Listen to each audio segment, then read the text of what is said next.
Hello, all you wonderful Authors Love Readers podcast listeners out there. I'm so happy that you're here. Before this episode starts, I want to talk a little bit about Patreon.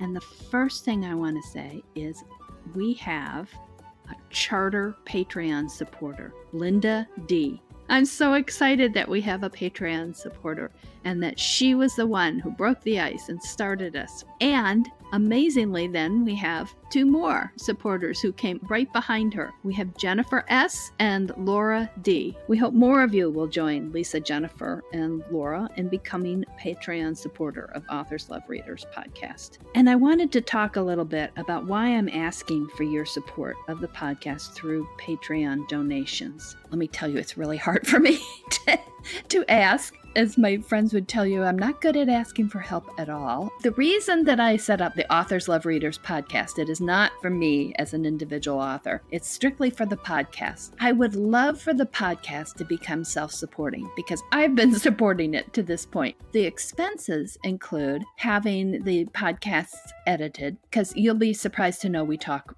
longer than you actually listen. And I have a monthly fee for hosting the files because these are big files.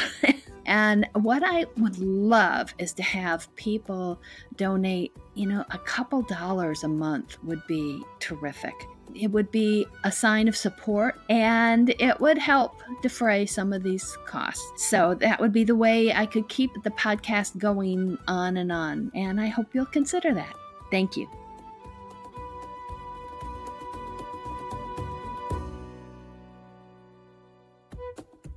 Hi, welcome to this week's Authors Love Readers podcast, where we delve into the stories behind the stories. We're asking authors questions, some of them fun, some of them serious, and from their answers, you're going to learn things you never knew about the people who write the stories you love. Now, let's start the show.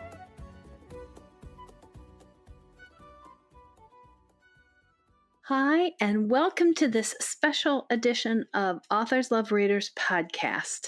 I am just back from the Novelists Inc. conference, and I thought I would let you in behind the scenes on what goes on at writers' conferences. You might even be able to tell that my voice is a little creaky here. I have not unpacked yet. I haven't done anything yet. I'm barely in the door. So I'm just going to be telling you like it is because I'm too tired to do anything else. So the Novelists Inc. conference is particularly special to me. I do go to other conferences. I have in the past. I plan to go to several in 2018, but as those of you who follow me on Facebook, or probably more accurately to say those of you who follow my dog Callie, know from last spring of 2018 to last week, Novelists Inc. 2018 was the only one I went to. So I had to cancel out of several conferences because of Callie's 2 surgeries and recovery. She had surgeries on her leg, for those of you who don't know. So what makes Novelists Inc. so special? Well, it is a conference of it's multi-published popular fiction authors. So you have to have published 2 books, and there's a certain level of income, and I don't honestly remember the requirements anymore. But the idea is that you're somebody who's looking to make a career out of this, that you are taking the business side of it seriously as well as the artistic side. So that brings a certain ease with each other. We all kind of know we're in this looking to have a career at it. It's been going on for quite a while, and it's the one that I don't miss. It's my don't miss conference. They announced this year that this was the 30th conference, and I have missed 2. One was the very first one when I don't know if I knew about it yet or not, but it was very early in my career. And one other one when I had to work at the Washington Post. So I couldn't get away from my other career to get to that conference. I am also biased, I'll admit that. I'm a past president of Novelists Inc. And I think it's it's a great group. One of the reasons I was willing to be president, and that was while I was still working at the Post, was that I thought that it's an important group and it's a really good group. So I I feel very strongly about it. I do go, as I said, I go to other conferences. Um, this has a different feel for me. It just has a different feel. You can just, sort of grab people and talk, as I did with Leanne Dobbs. Those of you who know that she writes many successful mystery series, and there was a point at which I had a question about something. I am sort of debating something in my own head, and bless her heart, I just grabbed her and we sat down on a bench and talked it through. It was so helpful. So that's the sort of thing that can happen. And she's somebody I know a little bit, but we're not close friends, haven't known each other a long time. And yet she was generous enough to do that. So that makes it really special. You might be wondering what we do, we writers, when we get together and conference. We talk. We listen to speakers. We compare notes a lot, our experiences and what's working, what's not. We have meetings. We have roundtables where we talk more. And we also go to lunches and dinners. I, avoid breakfasts if I possibly can. That's my goal. Although there in past conferences, I have been dragged to a few breakfasts at which we mostly talk about how much we hate breakfast. But, um, we meet with amazing people who help both me and so many other writers bring our books to you, the readers, folks, representatives from the stores where you guys buy your books, such as Apple and Barnes and Noble, of course, Amazon and Kobo. Such great people, all of them from all of the vendors, also from companies that you might not be as familiar with, that they tend to work more. It's some of them work more behind the scenes, including BookBub, Draft to Digital, and BookFunnel. But that's okay if you don't know about them now, because I had this wonderful idea at the conference, a true brainstorm, to interview some of these folks about how their services work for readers, because they're offering services that make it easier for writers, for authors to connect with you guys, with the readers. So I thought it would be a lot of fun to, because I always talk to them from the writer standpoint. It would be a lot of fun to talk to them on your behalf from the reader's standpoint about what they bring to you. And you may not be aware that they already do bring quite a few things for you. So stay tuned for upcoming episodes. I expect that to be a lot of fun. So, with all this talking these writers do, what do we talk about? Well, your ears should be burning because we talk about readers. Even when we're not talking directly about readers, we are in fact talking about readers. What readers want, how best to communicate with them, how to encourage readers to read our books they might have, say, sitting on their reader. Perhaps they grabbed it free. And if we can encourage them, encourage you to actually read those books, then you can determine if we are or are not a good reader author match. And if we're not, I don't know whether I was going to say not, we don't want everybody to love our books. I don't know whether that's true, but I think we're realistic enough to know that some people are not going to be it's not going to be a good reader author match. So at that point, you say, okay, well, get rid of that book off your reader or off your shelf. Make room for other ones that you would like. And let's move on. Both you as a reader and the other side, the author on the other side, move on. Try to find better matches. And we all want, at least I feel this way, we want the readers to be happy with what they're reading. It's such a wonderful experience to read a book that you really love. I don't know how anybody could not want other people to have that. So, we talk about all of that, and yes, we talk about readers because we want to sell books. It's a necessity for most of us to sell books in order to keep writing more books. And we need to support ourselves and or our families.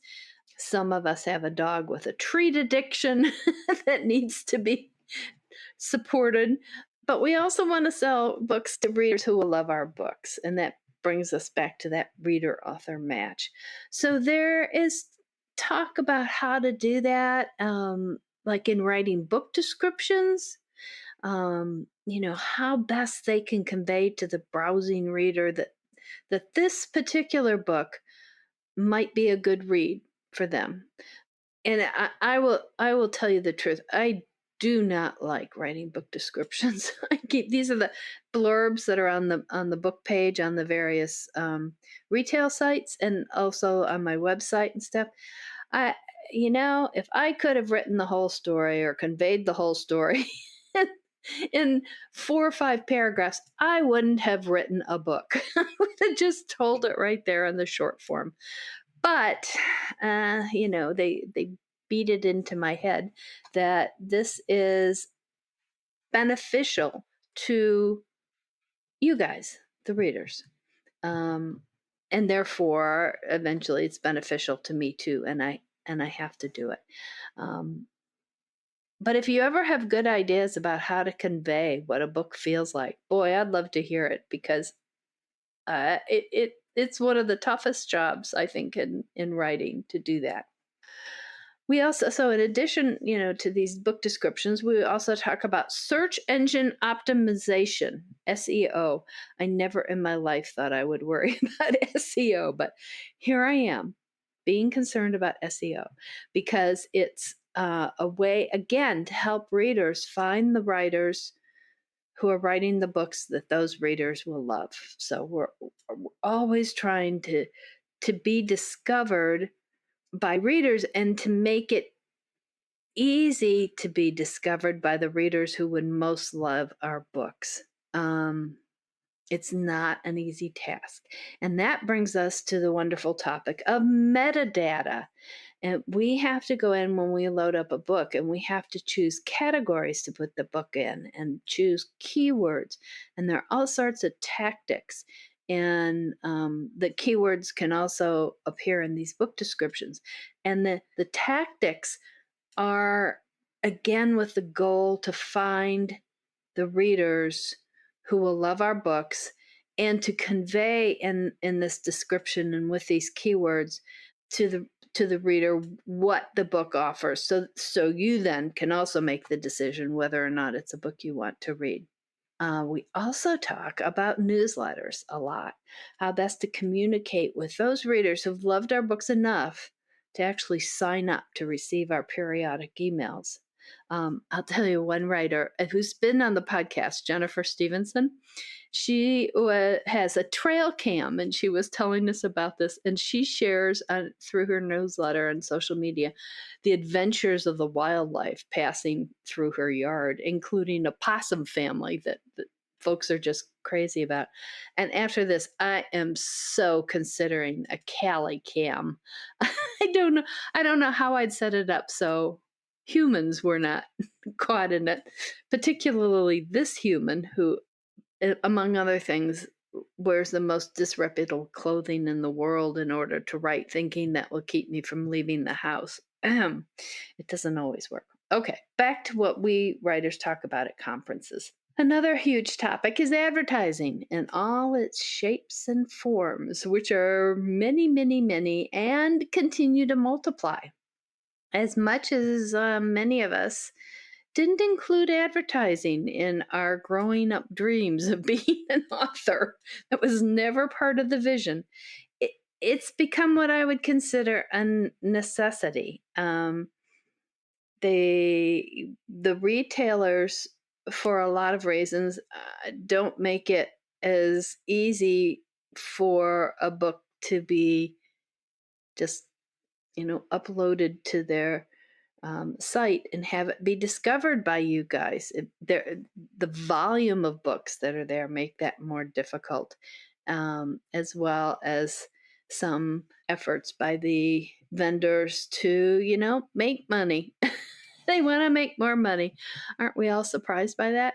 So that one of the ways that happens is that the vendors don't give as much innate or native visibility to books. So then the author is in the position of advertising, and that costs money and time and creativity and headaches.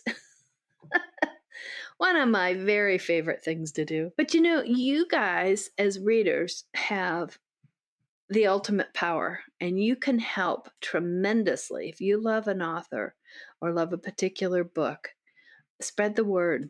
Many of you already do that, and not only do authors appreciate it more than you can possibly imagine, but so do your fellow readers, because nothing replaces the power of word of mouth when a friend recommends a book. And you can do that with people one-on-one. You can also do it by sharing things on social media, and that has a great impact. And sometimes I see people have shared something on Facebook, and I just think, oh, thank you. I don't want to be creepy though and go go on your threads and thank you there, but know that it is hugely, hugely appreciated. Okay, what else do we talk about? We talk a lot about how to avoid having all this that I've already mentioned not drive us crazy. Burnout, coping with rapid changes in the business, which I think are only going to become more rapid, and the pressure to always do more, bigger, better, faster. These are all pressing on authors, and people deal with it in various ways, and sometimes I'm sure you have as readers have experienced where an author suddenly shows up on your horizon, and you just love those books, and they're writing book after book after book after book, and you just think, oh, this is so wonderful, and then they disappear. Well, often that's because they burned out. Or alternatively, and I will say something that Mary Jo Putney, who has been a guest on the show, historical romance author, well known and beloved, said to me when I was starting out, and she was already well established and had experience. And I will never forget this. She said it to me in Harpers Ferry, West Virginia, at a Washington romance writers retreat many years ago. She said that when people leave the business, very few of them leave because of the writing. Most of them leave because of publishing, because of the business side. And that I've seen that time after time after time. But as I said earlier, a lot of us can't continue to write without the business side. So you're caught, and you have to find ways to deal with the less than fun aspects of the business in order to keep writing. So yes, we talk about that a lot. And finally, of course, we talk about the writing. What we're writing, what's working, what's not, why we decided to take a certain path with a series, and we're hoping the readers like it, what we're considering going forward, what we have, what we've accomplished in the past year, what we're looking toward in the coming year. To get an idea of the amount of talking that goes on, you have to remember, we're holed up alone in a room with a computer and imaginary people in our heads for most of our lives. And when we get with a few people who understand that, speak the same language that we do, So we can do a lot of this almost in shorthand, and they're just as excited to be in a conversation with a real person talking about all this. It gets loud. Now, multiply that by hundreds. It gets very loud. And oh, yes, we also karaoke. I don't personally. I play the very important role of audience. We have a karaoke party. It's become a tradition at this conference of the past few years. It's put on by the wonderful folks at Draft to Digital. And I had an incident this year. Well, incident's too strong, but I was coming to it I was running a little late, and the party's already going, and the place where we have the conference is a lovely facility and has walkways and little bridges and stuff. And I was coming over a bridge, and there was an older couple coming the opposite way, looking over toward where the karaoke and the partying was going on in this area. And they said something about, "Whoa, wild party." And I said, "Yeah, that's where I'm going." and and they said, "Oh, they're really partying. What kind of group is it?" I said, "Oh, we're writers."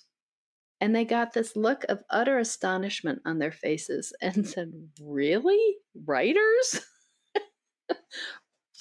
So I was kind of pleased that we broke the stereotype of, of being, I guess, quiet little people in our corners, although we are for much of the year. But when you get enough of us together and we get to break out from the solitude, it's a wonderful time. It's a wonderful time.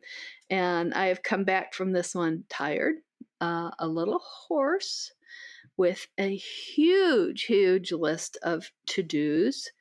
And as tired as I am by it, there's also an energization. Is that such a word? I've been energized. Energization. I wonder if that's a word. So we'll see what the coming year brings of what I've learned in this past week at the Novelists Inc conference. And we will also see through future episodes some of the people that I meet at these conferences and talk to about how their services help me as an author. And we'll get the flip side of how their services serve you guys, the readers. So I'm really looking forward to that. I'm looking forward to another year post NINC and heading to the next one. And I think I might go take a nap. So, on that rousing note, I will say thank you so much for listening to this episode of Authors Love Readers podcast. I hope you have wonderful, wonderful, happy reading, and come back and join us for the next episode.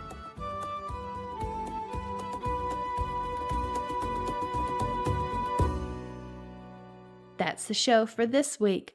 Hope you enjoyed it, and thank you for joining Authors Love Readers podcast. Remember, you can always find out more about our guest authors in the show notes, and you can find out more about me at www.patriciamclinn.com. You can also send in questions to be asked of future authors at podcast@authorslovereaders.com. Until next week, wishing you lots of happy reading. Bye.